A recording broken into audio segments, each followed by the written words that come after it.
Kā Džeks, gan jau, ka tu esi pazīstams ar to sajūtu, ka tu izdari kaut ko uz savu mērķi un tu jūties labi.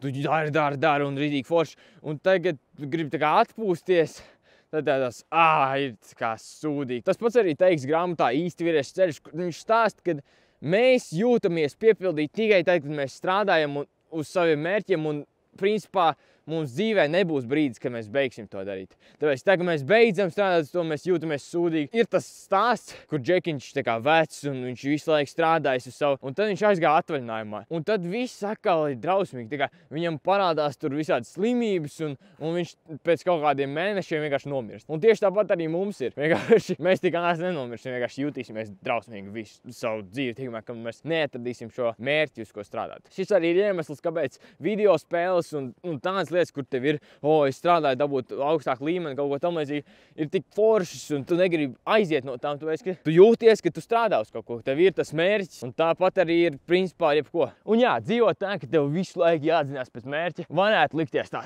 tā kā tik drausmīga dzīve, bet ja tu padomātu pretēji, kas notiktu, ja tu tiešām visu laiku atpūstos, tev vienkārši apniktas. Nu labi, varbūt tev ir sūdīga veselība un tu ēd sūdīgi, guli sūdīgi un vispārēji jūties sūdīgi ar zemu testosteronu, tad varbūt tev liksies šis vienkārši drausmīgi visu laiku strādāt. Kurš tā grib darīt? Un, ja tev ir vēl sūdīgs mērķis vai tāds, ko tu īsti negribi attīstīt, tad varētu likties.